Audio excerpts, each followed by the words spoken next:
राजनीति educate channel में एक नए वीडियो के साथ आप सभी का स्वागत है। प्रिय छात्रों, इंडियन कॉन्स्टिट्यूशन एंड पॉलिटी के अंतर्गत संविधान की अनुसूचियां शेड्यूल ऑफ कॉन्स्टिट्यूशन प्रतियोगी परीक्षाओं के लिए बहुत ही महत्वपूर्ण टॉपिक रहा है। इस टॉपिक से कॉम्पिटिटिव एग्ज़ाम में प्रश्न पूछे जाते रहे हैं।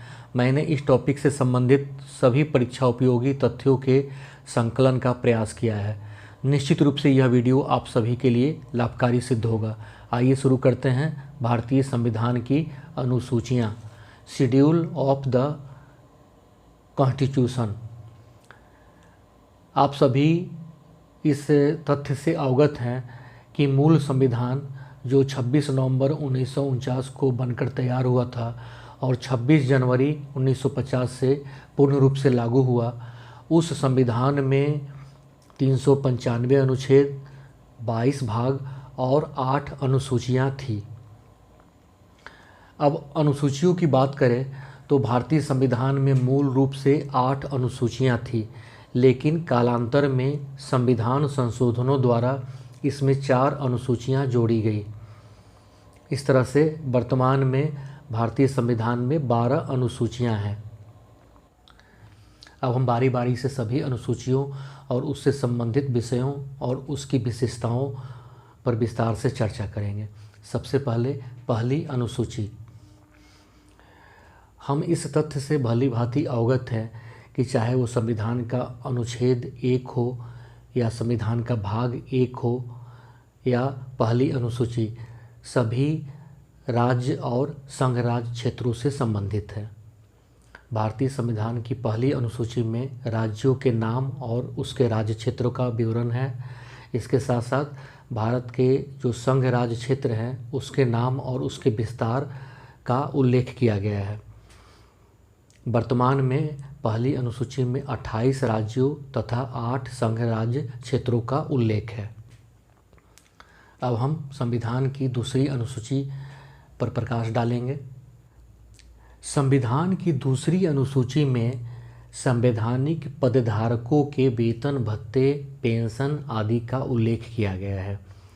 हम देख सकते हैं इसमें भारत के राष्ट्रपति, भारत के राज्यों के राज्यपाल, लोकसभा के अध्यक्ष और उपाध्यक्ष, राज्यसभा के सभापति और उपसभापति, राज्य विधानसभा के अध्यक्ष और उपाध्यक्ष, राज्य विधान परिषद के सभापति और उपसभापति, सर्वोच्च न्यायालय के न्यायाधीश, उच्च न्यायालयों के न्यायाधीश और भारत के नियंत्रक महालेखा परीक्षक के वेतन, भत्ते, पेंशन इत्यादि का उल्लेख दूसरी अनुसूची में किया गया है।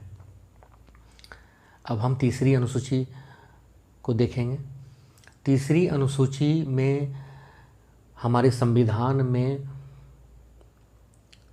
कुछ महत्वपूर्ण पदों के ग्रहण के समय शपथ या प्रतिज्ञान लेने का जो प्रावधान है उससे संबंधित प्रारूप की चर्चा की गई है।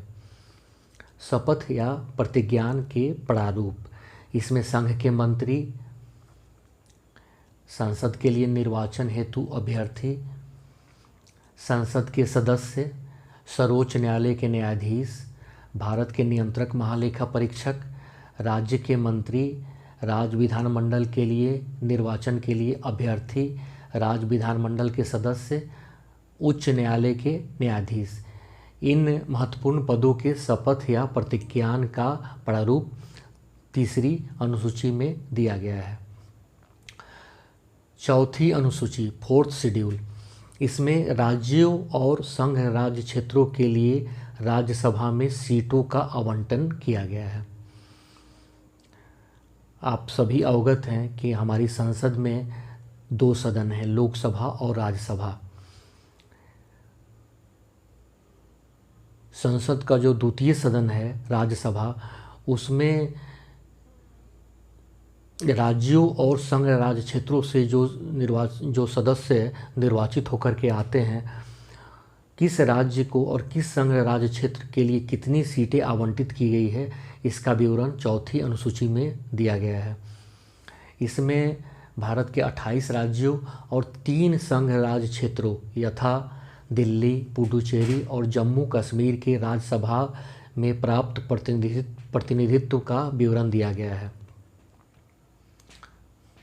पाँचवीं अनुसूची, फिफ्थ शेड्यूल। पाँचवीं अनुसूची में अनुसूचित क्षेत्रों और अनुसूचित जनजातियों के प्रशासन और नियंत्रण के बारे में उपबंध किया गया है। इससे संबंधित जो आर्टिकल है उसकी संख्या है 244(1).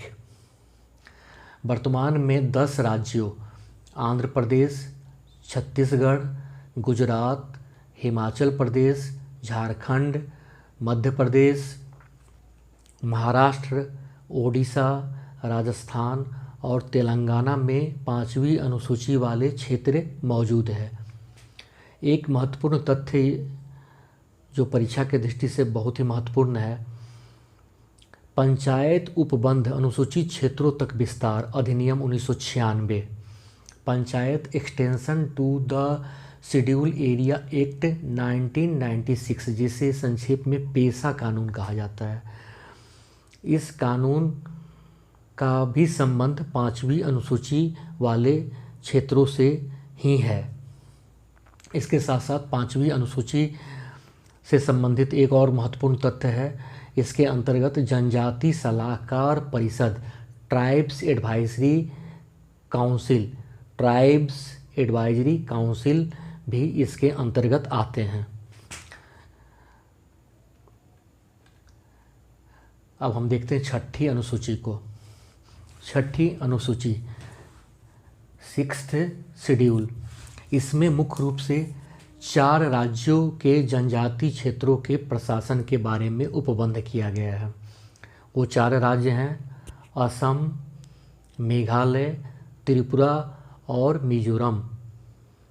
असम, मेघालय, त्रिपुरा और मिजोरम के जनजाति क्षेत्रों के प्रशासन के बारे में उपबंध किया गया है। इससे संबंधित जो अनुच्छेद है 244(2) और 275(1). इससे संबंधित कुछ महत्वपूर्ण तथ्य इस प्रकार हैं। इसके अंतर्गत स्वशासी जिले और स्वशासी प्रदेश की व्यवस्था की गई है, autonomous district and autonomous region. इसके साथ ही जिला परिषदों और प्रादेशिक परिषदों का गठन किया गया है, constitution of district council and regional council. इस तरह से हम पाँचवीं अनुसूची और छठी अनुसूची को एक साथ मिलाकर पढ़ेंगे। पाँचवीं अनुसूची अनुसूचित क्षेत्रों और अनुसूचित जनजातियों के प्रशासन और नियंत्रण के बारे में है। इसमें मुख्य रूप से वर्तमान समय में 10 राज्य इससे आच्छादित हैं। और छठी अनुसूची असम, मेघालय, त्रिपुरा और मिजोरम, इन 4 राज्यों के जनजाति क्षेत्रों के प्रशासन के बारे में उपबंध किया गया है। सातवीं अनुसूची, इसमें संघ और राज्यों के मध्य शक्तियों का वितरण से संबंधित सूचियां हैं।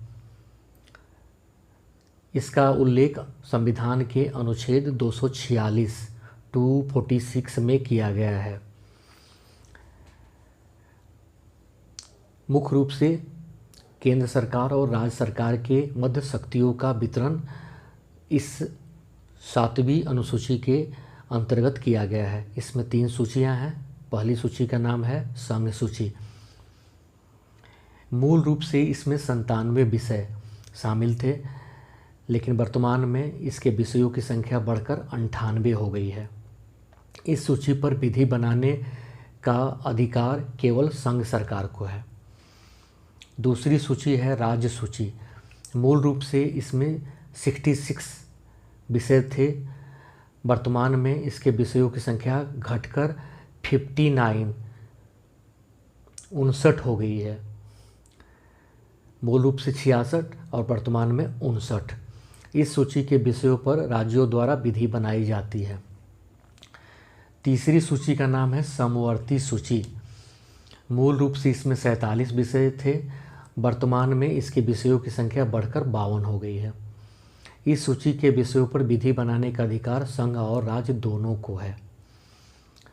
बहुत ही महत्वपूर्ण है। सातवीं अनुसूची के अंतर्गत 3 सूचियाँ, संघ सूची, राज्य सूची और समवर्ती सूची। संघ सूची पर संघ सरकार के द्वारा कानून बनाया जाता है। मूल रूप से इसमें 97 विषय थे और वर्तमान में इसके विषयों की संख्या बढ़कर 98 हो गई है। दूसरी सूची राज्य सूची, मूल रूप से इसमें 66 विषय थे, वर्तमान में इसमें 59 विषय हैं और इस सूची के विषयों पर राज्य सरकार के द्वारा विधि बनाई जाती है। तीसरी सूची समवर्ती सूची, मूल रूप से उसमें 47 विषय थे, वर्तमान में 52 विषय हैं और इस सूची के विषयों पर विधि बनाने का अधिकार संघ और राज्य दोनों को है। अब हम 8वीं अनुसूची पर चर्चा करेंगे। 8वीं अनुसूची 8th शेड्यूल, मूल रूप से 8वीं अनुसूची में कुल 14 भाषाएं थी, वर्तमान में इसके अंतर्गत 22 भाषाएं हैं। 8वीं अनुसूची में भाषाओं के बारे में प्रावधान किया गया है। इसमें मूल रूप से 14 भाषाएं थी। परीक्षा में यह प्रश्न पूछे जाते हैं कि 8वीं अनुसूची में मूल रूप से कितनी भाषाएं थी, तो इसका उत्तर होगा 14। वर्तमान में इसके अंतर्गत 22 भाषाएं हैं। अब हम देखते हैं कि 14 से भाषाओं की संख्या 22 हो गई, किन किन संविधान संशोधनों के द्वारा भाषाओं की संख्या बढ़ी है। सबसे पहले सिंधी को 21वें संविधान संशोधन अधिनियम 1967 के द्वारा जोड़ा गया। उसके बाद कोंकणी, नेपाली और मणिपुरी को 71वें संविधान संशोधन अधिनियम 1992 द्वारा जोड़ा गया। और सबसे अंतिम बार इस सूची का विस्तार 2003 में किया गया था। संथाली, डोगरी, मैथिली और बोडो, इन 4 भाषाओं को 92वां संविधान संशोधन अधिनियम 2003 द्वारा जोड़ा गया। इस तरह से मूल रूप से 14 भाषाएं इस अनुसूची में शामिल थी और अभी भाषाओं की संख्या बढ़कर 22 हो गई है। एक नज़र हम 8वीं अनुसूची की सभी भाषाओं पर देते हैं। असमिया, बंगाली, गुजराती, हिंदी, कन्नड़, कश्मीरी, मलयालम, मराठी, ओडिया, पंजाबी, संस्कृत, सिंधी, तमिल, तेलुगु, उर्दू, कोंकणी, मणिपुरी, नेपाली, बोडो, डोगरी, संथाली और मैथिली।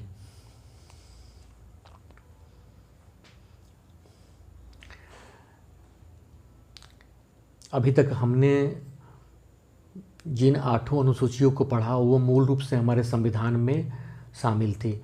अब हम जिन अनुसूचियों की चर्चा करेंगे वो संविधान संशोधनों के द्वारा हमारे संविधान में कालांतर में जोड़ी गई। सबसे पहले 9वीं अनुसूची 9th शेड्यूल, इसे प्रथम संविधान संशोधन अधिनियम 1951 द्वारा संविधान में शामिल किया गया था। सबसे महत्वपूर्ण तथ्य यह है, इसे प्रथम संविधान संशोधन अधिनियम 1951 द्वारा संविधान में शामिल किया गया।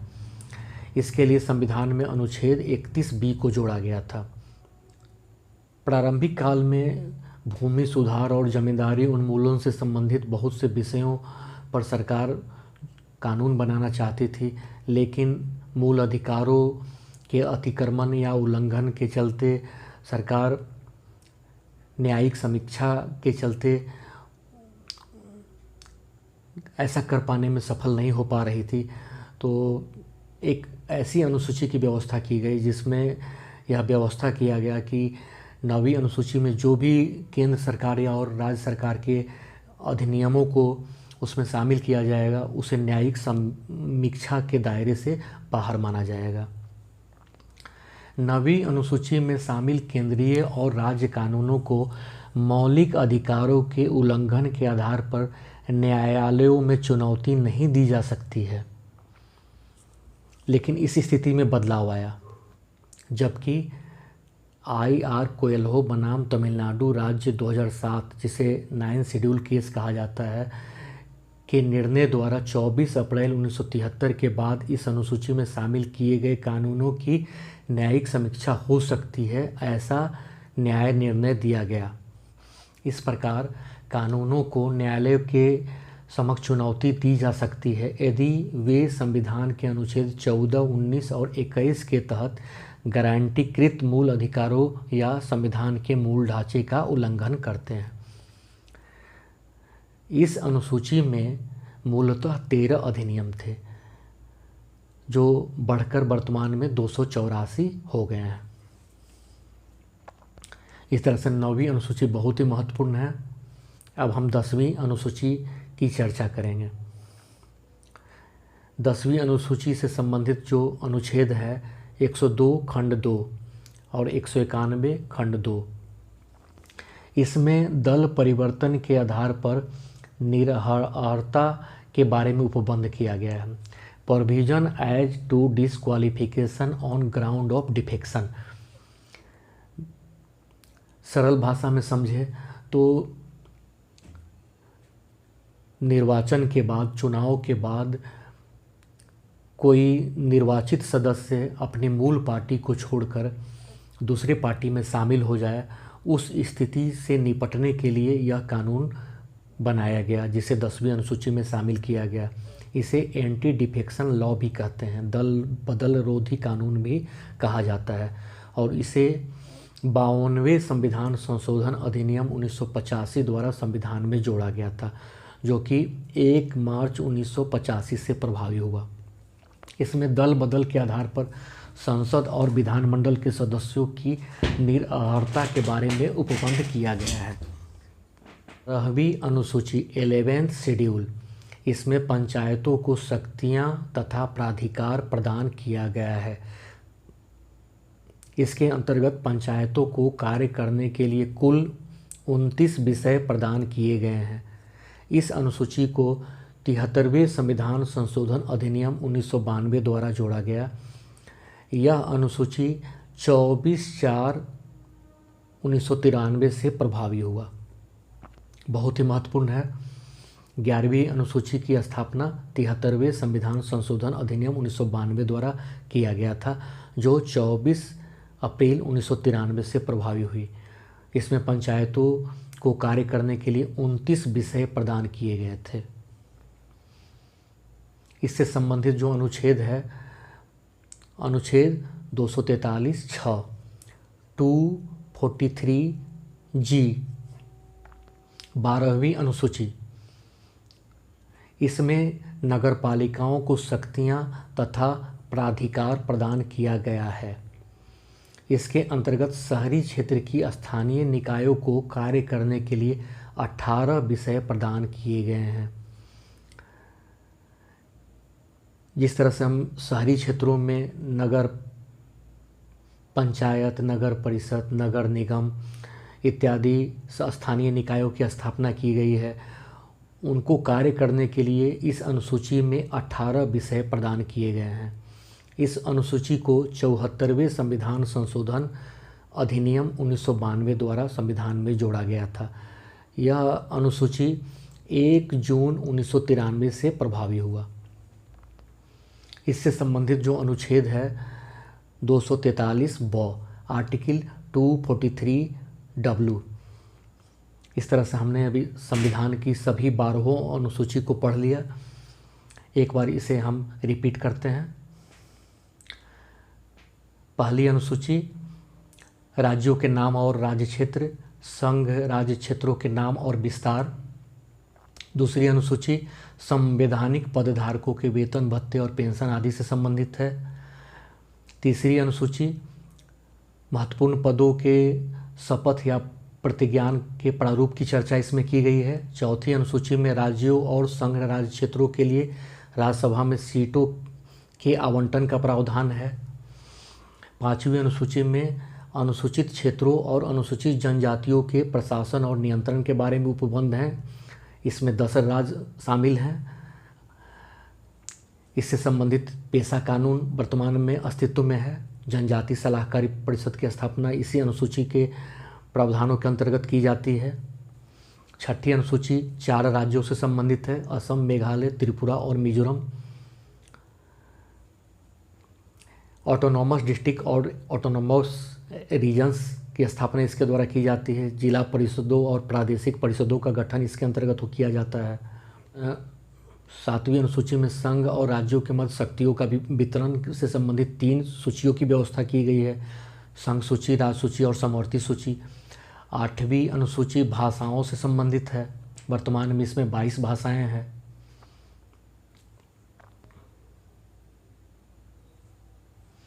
9वीं अनुसूची प्रथम संविधान संशोधन के 1951 द्वारा जोड़ा गया था और इसमें केंद्र और राज्य सरकार के कुछ कानूनों को न्यायिक समीक्षा से बाहर रखने के लिए इस सूची की स्थापना की गई थी।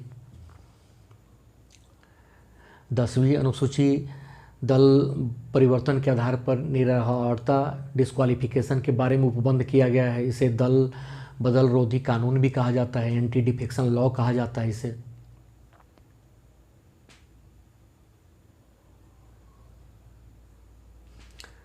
11वीं अनुसूची 11th शेड्यूल पंचायतों को प्रदान किए गए 29 विषयों से संबंधित है। इसे 73वें संविधान संशोधन अधिनियम 1992 द्वारा जोड़ा गया था।